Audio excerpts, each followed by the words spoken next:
Cook studio का एक गाना है इश्क बावला। अब ये सिर्फ एक गाना नहीं है, ये तो इश्क के सफर की एक बहुत ही कह सकते हैं गहरी और दर्द भरी कहानी है। तो आज हम इसकी शायरी में उतरेंगे और समझने की कोशिश करेंगे कि वो कौन सा इमोशनल सफर है जो इस गाने को इतना असरदार बना देता है। गाना शुरू होता है और पहली ही लाइन एक सीधी सख्त चेतावनी है। ये कोई रिक्वेस्ट नहीं है, ऐसा लगता है जैसे कोई हुक्म दे रहा हो। और ये लाइन हमें पहले ही बता देती है कि हम इश्क की तबाही के बाद की कहानी सुनने जा रहे हैं। सच पूछें तो यही एक लाइन पूरे गाने का सार है। तो ये सफर शुरू कैसे होता है? कहानी का जो पहला हिस्सा है ना, वो इश्क को एक बीमारी की तरह दिखाता है।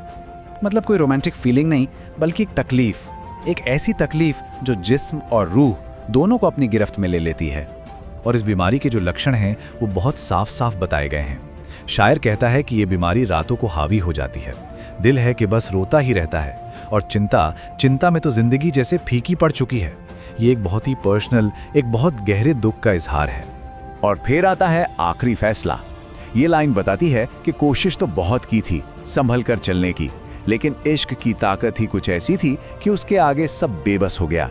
मतलब अपना कंट्रोल, अपना काबू पूरी तरह खो दिया, और इश्क ने उसे सचमुच बावला कर दिया, यानी पागल। तो अब ये कहानी सिर्फ एक इंसान के निजी दर्द की नहीं रह जाती, नहीं, ये एक कदम आगे बढ़कर एक चेतावनी बन जाती है। किसके लिए? उन सभी के लिए जो इश्क के इस रास्ते पर चलने की सोच भी रहे हैं। और ये चेतावनी कोई ऐसी वैसी नहीं है, ये बहुत खास है।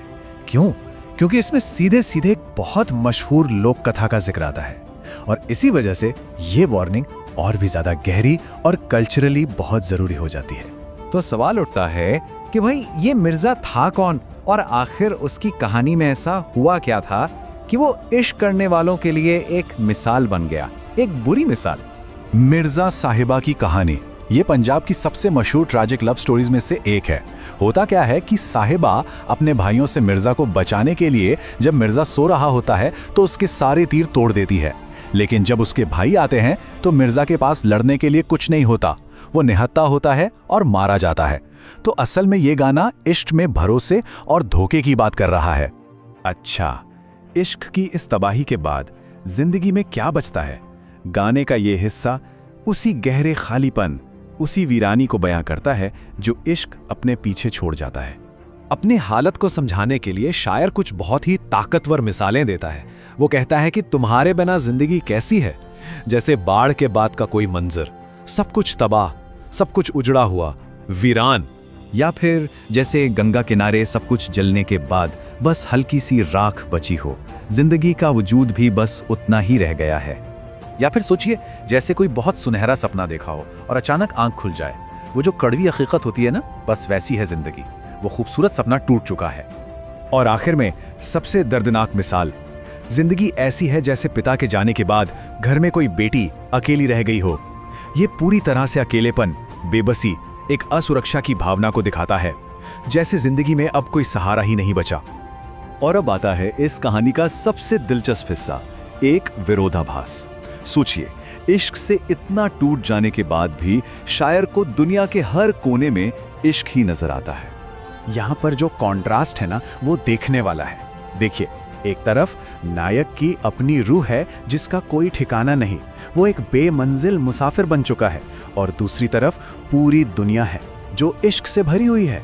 दुल्हन के आईने में इश्क है, रांझे की बांसुरी में इश्क है, हर जगह इश्क मौजूद है। ऐसा लगता है जैसे दुनिया उसे चिढ़ा रही हो। तो अब हम पहुंचते हैं गाने के आखिरी हिस्से पर, और यहाँ कोई हैप्पी एंडिंग नहीं है, कोई समाधान नहीं है। ये हिस्सा एक थकी हुई हार, एक मजबूरी पर खत्म होता है। ये बस हकीकत को जैसे तैसे कबूल कर लेने की दास्तां है। और ये लाइनें उस जबरदस्त संघर्ष की गवाह हैं। शायर कहता है कि उसने इश्क का तजुर्बा कर लिया, जीते जी मरने का एहसास भी कर लिया, और आखिर में सब्र का कड़वा घूंट भी पी लिया। ये एक बहुत मुश्किल और बिना किसी खुशी के अपनाया गया सच है। और अब हम गाने के उस आखिरी और शायद सबसे दिल दहला देने वाले नतीजे पर पहुंचते हैं। बात यह है कि शायर ने दुनिया की हर चीज हासिल कर ली है, लेकिन इसकी कीमत क्या चुकाई है? और ये रहा आखिरी फैसला कि जिंदगी में सब कुछ पा लिया है, पर जिंदगी में सुकून नहीं है। मतलब सब कुछ हासिल कर लेने के बाद भी अगर मन में शांति ही नहीं है, तो वो सब कुछ बेमानी है। इश्क की चुकाई गई सबसे बड़ी कीमत यही है, मन की शांति का खो जाना। तो आखिर में ये गाना हमें एक बहुत गहरे सवाल के साथ छोड़ जाता है। सवाल यह है कि अगर इश्क की आजमाइश का अंजाम सिर्फ तबाही और खालीपन है, तो क्या इस आग में जलना सच में जरूरी है?